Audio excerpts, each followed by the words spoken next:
The U.S. Senate candidate Kevin O'Connor joins us in studio this morning. Can a Republican attorney from Dover take a Senate seat from an incumbent Massachusetts Democrat? The tall order for Kevin O'Connor as he takes on Ed Markey in November. Let's go on the record. From WCVB Channel 5, the inside word from Washington to Beacon Hill. Today's newsmakers are going on the record. Good morning, everyone, and thank you for joining us on This Morning. I'm Ed Harding, along with News Center 5's political reporter Janet Wu. We are right in the heart of the Labor Day weekend, as you know, and politics really starts to matter, and we continue. We're joined this morning by Republican Senate candidate, by the way, Kevin O'Connor, fresh off his victory in last Tuesday's primary election. And we are continuing to make the most of our large studio to maintain all social distancing protocols. Mr. O'Connor is an attorney from Dover, the son of a journalist, a public school teacher. He's married, the father of 4 children. So it's great to have you with us, sir. Congratulations on the win, and here we go. Thank you. Great to be here. Thanks for joining us. So let's dive right in. You have 60 days to basically introduce yourself to most of the voters. My question is the one that Joe Kennedy struggled to answer for a long time, running against Ed Markey, which you are now doing. Why are you running, and what makes you a better alternative to the incumbent? I'm running because I love our country, I love our state, and I think I can make a difference. I've been in Massachusetts for 40 years as a litigator. I'm a father. I have 4 kids who've all gone to public school. I know our communities, and I know that we can do better in Washington with more hustle and more common sense. You've never run for office before, but yet you're aiming for one of the highest offices in the state. I think a lot of people would like to know, why you didn't start on a lower rung? I was concerned about the positions that our senator was taking and his challenger on the Democratic side were taking, and I thought we could do better on that front. So I'm a trial lawyer. I have experience taking on the biggest companies and the biggest governmental entities in the world, and I think I can do it, and I think it needs to be done. Are you a Trump Republican? I'm a Kevin O'Connor Republican. And that means? That means that I focus on the issues. So I'll be voting for the president. I voted for Governor Baker. I care about safe streets and good jobs and liberty. Do you expect financial support from the president and the national GOP party? Oh, I think so. I think I'll get support from people across both the Republican spectrum, independents, and I think I'll get a lot of Democratic support as well. And will you get help from Governor Baker? I mean, he voted for you in the primary, but he, as you know, is not a fan of the president. Well, he voted for me, he signed my petition to get on the ballot, and he donated to my campaign. So I think I'll receive support from the governor.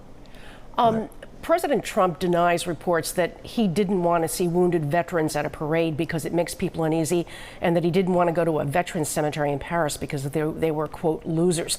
Was he maligned, do you think, or do you find a grain of truth here? I don't know. What I do know is that the people who have reported that are anonymous sources. So that, to me, tells me that they're not willing to stand up and speak the truth and be identified with it. So I doubt the reports. The president has been a strong supporter of the military, and I don't think it's consistent with his record. One of Senator Markey's biggest issues is climate change. So first, let's break that down a little bit. First, do you believe that it exists? Yes, I do. And so what's your take on the senator's Green New Deal? The Green New Deal is not an environmental bill. It's a total government takeover of the economy, essentially. And I would encourage people to read it. It's sort of a utopian plan that covers some environmental issues, but also talks about federal employment for every American. It's very misguided. It's massively unaffordable. And I would note that Senator Markey, when he had a chance to vote for it on the Senate floor, he voted present. Mm-hmm. 0 carbon emissions in 10 years, realistic? I don't think so, but we want to get there as soon as possible. Let's talk about the protesters. There are protests going on around the country. Do you share the president's belief that they are the problem and not the question of systemic racism? The protesters are not the problem. Peaceful protest is a time-honored American tradition. I support it. The looters and rioters are a terrible, absolutely terrible problem. They are criminals, and they should be brought to justice. So it sounds more like you are in the line of Joe Biden's line of thinking rather than Donald Trump. Is that a fair assessment? No, I don't define myself vis-a-vis either of the candidates. For me, Racial justice has always been important. I represented a wrongfully convicted man who spent 20 years in jail for crimes that he did not commit. So I'm really familiar with these issues. I care deeply about them. But looting and rioting is never the right answer. And everyone with common sense agrees on that. And I'm very disappointed in Senator Markey that he has failed to back our police and to acknowledge how difficult their jobs are. And that he has not denounced that sort of behavior. What's your reaction to the president defending the folks that go into some of these protests? And he says that the protesters are the problems, not the people who are his supporters that are going there to defend him. But when there is a clash, that it is the fault of the protesters. What's your reaction when you hear this? I don't know that I agree entirely with that characterization of his position. What I would say is that we're seeing groups like Antifa that are coming in, and they are agitators, and they are not free speech advocates. They're trying to cause trouble, they're trying to create riots and havoc, and they're having great success. So we need our federal officials and our local and state officials to stand up for the rule of law and public safety. We're obviously, and I'm going to state the obvious here, but we're dealing with a pandemic right here. So first of all, how would Kevin O'Connor, if he was a United States Senator, help fight the pandemic? Support the relief to our small businesses, to people who are out of work, and towns that have lost money. Support meaning you would provide funds to keep them afloat? Yes. Well, I would support the appropriations that have been made along those lines for the last several months. I support what the president has offered in terms of relief for unemployment. And I support funds for municipalities to the extent that they have lost money due to COVID-19. So you just mentioned support for the president and relief funds. Do you believe that the president has done a good job of handling the pandemic? I'm not giving out grades for anyone until we're through this, so I would say incomplete. What he's done well is he shut down the travel from China. I think that was very important.